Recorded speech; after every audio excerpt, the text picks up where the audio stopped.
Saludamos esta noche a Leticia Calderón Chelius, investigadora en el Instituto Mora. ¿Cómo estás, Leticia? Buenas noches. Pues noches no buenas, ¿no? Con estos Sí, nombramientos.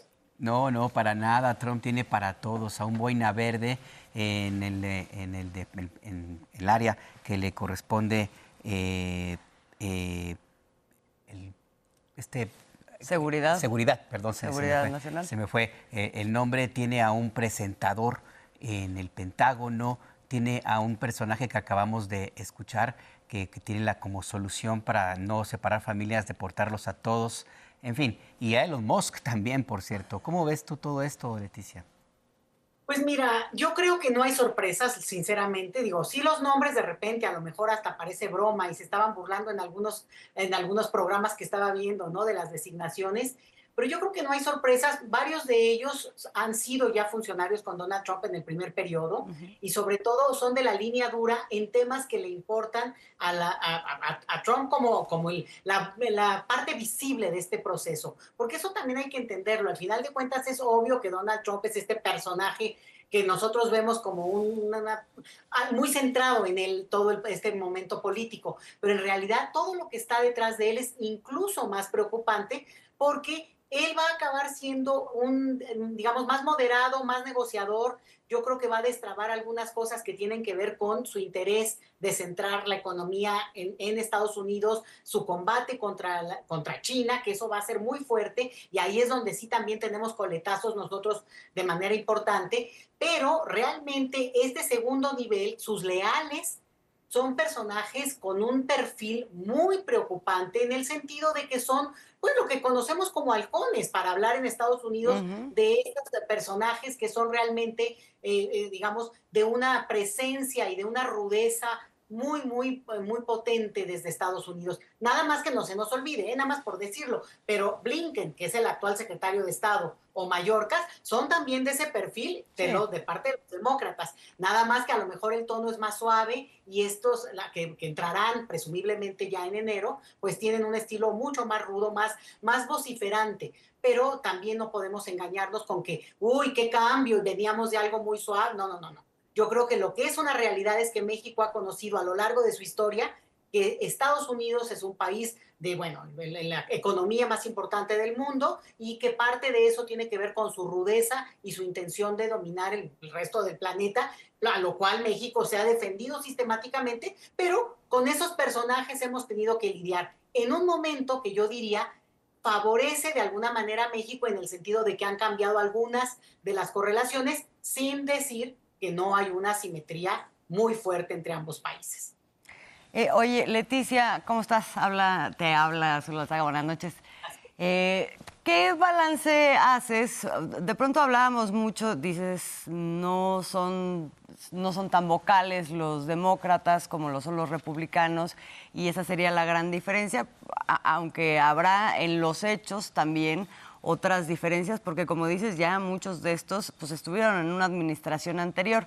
Pero partiendo de eso, ¿qué balance harías de lo que sí se puede esperar cuando, por un lado, sí, también en esa administración veíamos grandes estridencias, pero luego otras cosas se mantuvieron, se contuvieron por la vía de los hechos? Otras no, por cierto, ¿no? O sea, como esto de las deportaciones masivas, las separaciones de familias, etcétera, el título 42, en fin.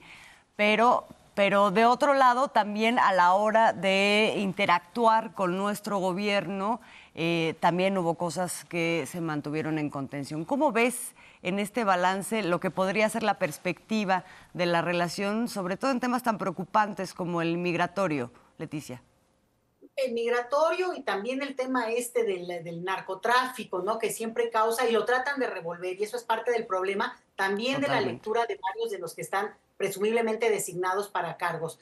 Y mira, una de las cosas que veo diferentes es que el aprendizaje que ya hubo en la primera administración de Donald Trump hace que, por ejemplo, Donald Trump pida que se dispense la mayoría de los senadores para que se aprueben estas designaciones de cargos. ¿Qué quiere decir esto? Que ya automáticamente pues serían los que él elige, ya se podría omitir el paso, lo cual pues es interesante porque es un cambio también en la dinámica política de ese país Claro. y se ve que se va a aprobar porque tiene la mayoría también en el Senado. Esa es una.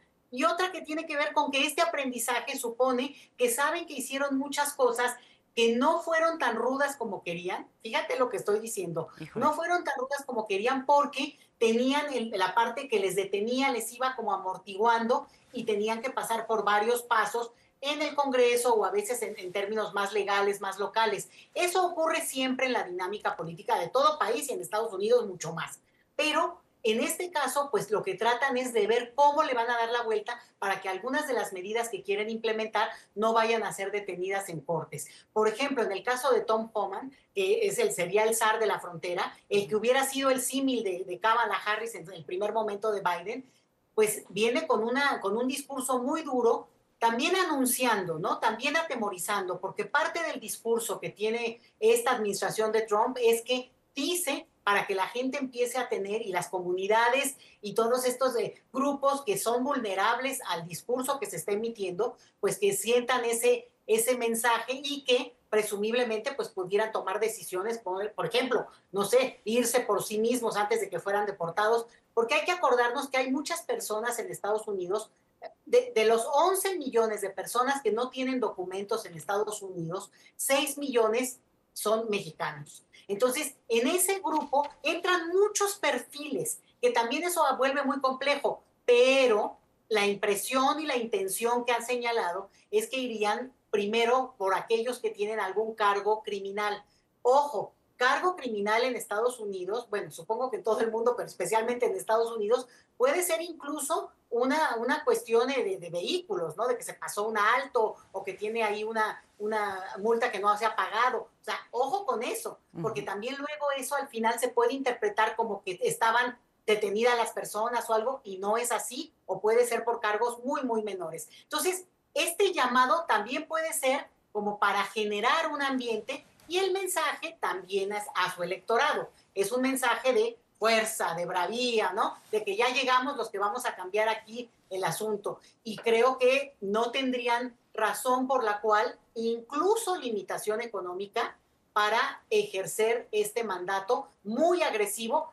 Y no digamos que no puede ocurrir, porque ya con Obama, entre 2 y 3 millones de personas fueron deportadas desde Estados Unidos. Y esto, aunque bajó, pero continuó en más de 1 millón de personas. Entonces, esto es real, sí puede ocurrir en masa también, y ante eso México tiene que prevenirse, tiene que tomar, digamos, una serie de medidas que ya aprendimos también nosotros. Ellos aprendieron, también nosotros. Esto es lo que responde también a tu pregunta, Azul.